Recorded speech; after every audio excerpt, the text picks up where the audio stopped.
Hello and welcome to Health Professional Radio. I'm your host, Neil Howard. Thank you so much for joining us once again. We'll be speaking with Dr. Khaldoun Tarakji, Vice President, Chief Medical Officer of the Cardiac Ablation Solutions Operating Unit at Medtronic. He's joining us to discuss signs and symptoms of AFib and the latest innovations and advancements related to AFib. Welcome to Health Professional Radio, Dr. Tarakji. Thank you, Neil. Pleasure to be with you and talk to our audience. Well, I did, of course, mention that you are Vice President and Chief Medical Officer at Medtronic.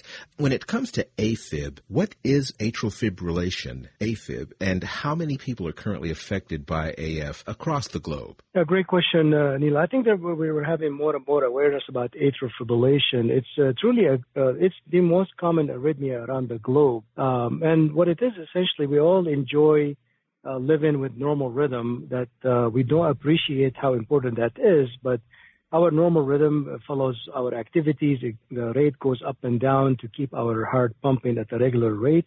That is usually compatible with the activity that we're doing at the time. And with atrial fibrillation, what happens, the top chamber becomes extremely irregular. It will be fast heartbeat that are completely chaotic, very irregular. And how that translates to the patient, they start feeling palpitation, shortness of breath, huffing and puffing, lack of energy. Sometimes it could be silent. So a lot of patients have AFib and they don't even know how that they do. It literally affects millions of patients. It's estimated about 5 million patients will be added each year as we are living longer with more risk factors. It might be estimated about 12 million in the United States and a lot more globally. So it's truly a global disease affecting everyone, especially after age of 60, 65. How much more are you likely to have a stroke or heart failure if you suffer from AFib? If you have AFib, the chance of having a stroke is 5 times higher than somebody else with the same age, same risk factors without atrial fibrillation. And as I mentioned, with atrial fibrillation, one of the problems when the heart is beating at a faster rate than what it should be doing, you're asking your heart to do a lot more at the time when it shouldn't be pumping that fast, and that can lead to weakness of the heart muscle and therefore what you mentioned as heart failure. So it is not a benign disease if it is left untreated, and you have to detect it in order to take action, and you can minimize these risks that comes with AFib if you take the proper action and seek medical help. Can you talk about some of the latest advancements in diagnosing and monitoring AFib? Sure. I mean, it's a wave of modalities that some are traditional that we had for a while. It's important to note that when patients complain, nobody comes to your clinic, Neil, and say, I have atrial fibrillation today. I mean, patients feel symptoms, and then you have to correlate their symptoms with what the heart rhythm is doing. So the signature of atrial fibrillation, you have to capture it on a monitor to capture the electrical activities of the heart at the time. So if somebody is in AFib all the time, that can happen at the physician's office. But AFib also could be periodic in nature. It comes in episodes. It comes and goes. So then the challenge will become, how can I capture an episode when it's happening? So if you have somebody who feels the episodes, you can do short-term monitors. These could be Holters, 24, 48 hours, or patches. And they're great if the episodes are happening frequently. The challenge is when the episodes are very infrequent or separated apart, or even patients is not feeling anything. And if you have somebody who had a stroke, for example, and this is when you need something that's long-term, that's something that's continuous. And the biggest advantage that we have with technology is implantable recorders. These are small devices injected under the skin, over the chest, and it records 24/7 the rhythm continuously, and they can capture any episodes of atrial fibrillation, including those who are having AFib, but they don't feel it, especially if somebody who had a stroke and you try to find out why exactly they had the stroke. There's also a wave of wearables nowadays. They're actually raised awareness about AFib, and these are available. Sometimes they help, especially with somebody who's having frequent episodes of AFib. As far as the latest innovations, what does the current landscape of patient care on an ongoing basis look like? Sure. I mean, those monitors is only to establish the diagnosis, and I think what you're referring to, Neil, what do you do afterwards as far as therapy? And this is where probably the reason we love our field with electrophysiology is how much advancement happened over the last few decades. So to treat atrial fibrillation, historically, all what we had is medications. And rhythm drugs are not benign drugs, and they come at the expense of a lot of side effects, and they are not that effective.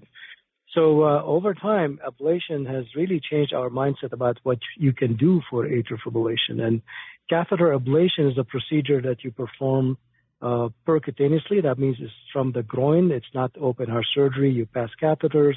The basis of it is crossing to the left side of the heart, left upper chamber of the heart, and try to target the sources of the AFib, which usually are the blood vessels called the pulmonary veins in the left upper chamber. And that's what's called catheter ablation. And how do you do the ablation? You use either radio frequency, and that's what some people call using heat or burning, or sometimes you use cryo, which Medtronic cryo balloon is the leader, and that's what's called freezing. And both the concept is to target the areas where the AFib is triggered from and try to jail those signals. But the biggest advantage and the reason we are now excited even more, whether it's radio frequency heating or freezing with cryo balloon, like Medtronic cryo balloon, it's the level of evidence about the value of this. So with the cryo balloon, for example, there are many trials that showed that it's much more superior compared to drugs. And also the huge advancement is the fact that the earlier you intervene, the better you are. So if you leave the AFib untreated for months and years, your chances of success and getting back to normal rhythm will become lower. So it's important to capture the AFib early on. It's important to treat it and intervene as early as possible. And the earlier you intervene, the better you are. Now, I'd like to let our listeners know that every year in September is National AFib Awareness Month. What would you like other healthcare professionals to know about the available technology for their AFib patients? And then give us a website where listeners can learn more. Yes, well, I think the biggest thing that I would like to share that AFib is something that patients don't need to live with. It could be very disruptive. It can affect your professional career. It's really a very uncomfortable feeling, and we can do something about it. And that starts from raising awareness among our colleagues in internal medicine or cardiology, and it's important to refer those patients to an electrophysiologist. And as I mentioned, we have fantastic tools with catheter ablation, and the biggest advancement that I would like to share is a brand new energy modality called pulse field ablation. This is something that we all need to be aware about. So I talked about using heat with radio frequency, using freezing with cryo balloon, but there's also a new energy modality called pulse field ablation.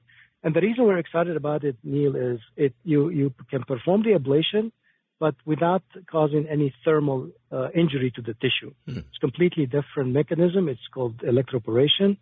The advantage of this, it can target the cardiac cells, the heart muscle, without affecting any adjacent organs like the esophagus, the food pipe behind the heart, or the pulmonary veins, so you get all the advantages of the ablation with minimizing and great safety profile. Yeah. So we're super excited about it. We have a website, Medtronic, directed to patients with a lot more information that people can go to Medtronic.com, among many other resources from Heart Rhythm Society as well. Khaldoun, I appreciate you joining us here on Health Professional Radio. Thank you so much for giving us some of your time. Thank you for the opportunity, Neil. I enjoyed it, and thank you so much. You've been listening to Health Professional Radio. I'm your host, Neil Howard, in conversation with Dr. Khaldoun Tarakji. Audio copies of this program are available at healthprofessionalradio.com.au, also at Anchor, Spotify, and be sure and subscribe to our YouTube channel at youtube.com/Health Professional Radio.